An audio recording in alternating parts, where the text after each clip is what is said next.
Penganiayaan anak berujung kematian, kita sudah terhubung dengan Komisioner KPAI, Dia Puspitarini melalui sambungan virtual. Selamat sore, Ibu Dia. Selamat sore Mbak Dinda. Terima kasih telah bergabung bersama kami, Ibu Dia. Kasus penganiayaan anak hingga berujung maut bukan kali ini saja terjadi, dan sudah banyak kasus serupa. Dan terbaru, seorang anak bernama Rentia di Bandung dianiaya hingga tewas, Bu. Nah, ini sebenarnya apa penyebab maraknya kasus seperti ini terjadi?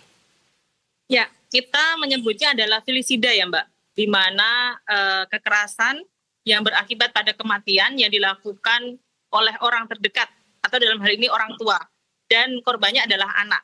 Nah, memang filisida ini terjadi di lingkungan keluarga dan memang di akhir tahun biasanya Mbak, kalau kami menganalisis di KPAI itu filisida, femilisida itu akan meningkat di akhir tahun dan juga di akhir di tengah pertengahan liburan ya.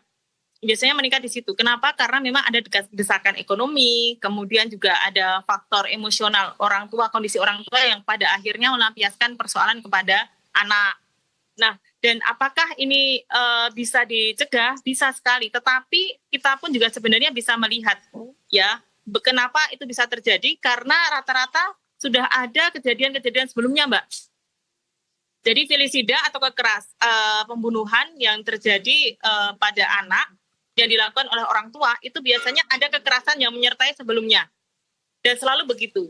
Nah, biasanya ini berkaitan dengan pelampiasan emosional dan faktornya itu tadi. Kalau tidak faktor ekonomi juga faktor pribadi orang tua, gitu Mbak. Bu Dia, sebenarnya siapa yang harus bertanggung jawab terhadap kasus yang berulang-ulang kali terjadi? Apa yang harus dilakukan baik oleh masyarakat, anggota keluarga, maupun pemerintah?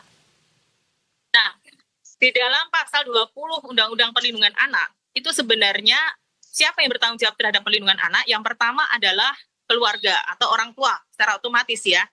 Jadi orang tua dengan kondisi apapun, kalau misalnya dia pada tekanan ekonomi, emosional yang labil, tidak boleh melampiaskan pada anak. Kemudian yang kedua adalah masyarakat. Ingat keluarga kita itu juga extended family, Mbak. Jadi ada keluarga besar ya, di mana keluarga besar ini bisa membantu ya untuk mengingatkan, kemudian juga mencegah terjadinya kekerasan. Kemudian masyarakat ini ya masyarakat di lingkungan anak-anak tinggal, tetangga, atau mungkin juga orang yang dekat ya, yang kemudian bisa membantu untuk mencegah. Dan terakhir adalah pemerintah. Nah, pemerintah dalam hal ini berkewajiban untuk melakukan pendidikan pada anak.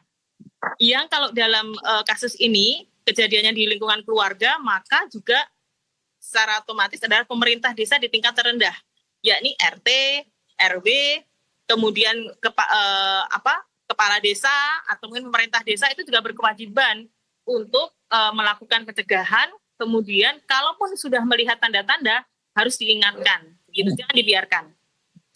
Bu Dia, kasus seperti ini seperti tidak ada habisnya dan tidak ada jeranya. Sebenarnya apa hukuman yang setimpal bagi pelaku penganiayaan anak hingga tewas seperti ini, Bu?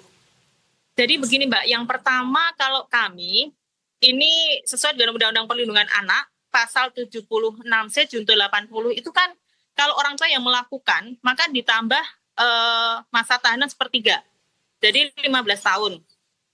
Kemudian nanti bisa ditambah dengan pelanggaran pada Undang-Undang PKDRT ya, penghapusan kekerasan dalam rumah tangga. Ditambahkan. Kalau memang kemudian terjadi berencana, maka ditambah dengan KUHP pasal 340. Jadi hukumannya bisa bertambah, Mbak. Maksimal itu bisa 20 tahun penjara. Gitu.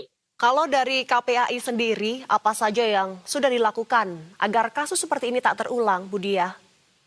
Ya, yang pertama kami sudah berupaya kepada Kementerian Pemberdayaan Perempuan dan Perlindungan Anak, Kementerian Kemenduk Bangga ya kan, kemudian juga lintas kementerian lembaga untuk mensosialisasikan pencegahan kekerasan itu sampai level keluarga.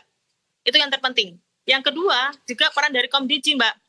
Jadi Komdiji ini penting karena mengedukasi masyarakat, keluarga dari media sosial itu juga sangat penting ya. Nah, terakhir adalah peran dari pemerintah di sekitar dan masyarakat harus saling mengingatkan. Kalau di kasus felisida itu sebenarnya begini, Mbak. kalau tetangga mendengar anak berkali-kali itu nangis ya, atau dibentak atau apa, itu jangan diam. Langsung diingatkan. Karena itu adalah tanda-tanda awal terjadinya felisida. Biasanya begitu, Mbak. Nah, terus yang kedua, itu harus juga diikuti dengan kepekaan masyarakat gitu ya. Agar mengingatkan atau kemudian juga jangan sampai kejadian seperti itu kita diamkan, sehingga kalau sudah kejadian anak meninggal, itu kita hanya saling menyalahkan. Bu Diah, kepekaan masyarakat terhadap felisida ini, kadang Ya, beberapa orang justru takut untuk melaporkan. Nah, betul. ini Betul. harus seperti apa, Bu? Apakah ada wadah khusus untuk melaporkan tanpa harus menegur secara langsung? Bisa, bisa Mbak, bisa dengan hotline SAPA 129, itu bisa, SAPA 129. Yang kedua, ingat kita bagian dari warga masyarakat, maka tanggung jawab ketua RT itu juga penting Mbak. Ketua RT, ketua RW, untuk mengingatkan, untuk kemudian kalau kita nggak berani menegur secara langsung, ngomong saja ke RT sama RW, ya, atau pemerintah desa, agar ini menjadi tanggung jawab kita bersama, gitu Mbak. Terakhir Bu Diah, himbauan untuk Ya. seluruh masyarakat agar kejadian ini tidak terjadi kembali di berbagai daerah. Pertama untuk orang tua, ayah, ibu kita punya masalah, ya. Masalah kita tolong jangan sampai menjadikan anak sebagai pelampiasan, ya. Yang kedua, kepada masyarakat umum dan setiap keluarga, ingat kita harus bisa menyelesaikan dengan kepala dingin setiap persoalan. Yang kedua, anak-anak kita punya hak untuk hidup, sehingga hak untuk hidup inilah yang harus kita lindungi. Nah, yang ketiga adalah bagaimana masyarakat digital ya ini bisa mengedukasi agar tidak ada kejadian seperti ini dengan cara kenali felisida dan antisipasi agar tidak ada kejadian yang sama, gitu Mbak. Upaya dari masyarakat, keluarga, dan juga pemerintah serta KPAI dibutuhkan untuk menanggulangi kasus ini agar tidak terjadi di berbagai daerah di Indonesia. Terima kasih Ibu Diah Puspitarini, Komisioner KPAI, sudah bergabung bersama kami. Selamat sore dan selamat kembali bertugas.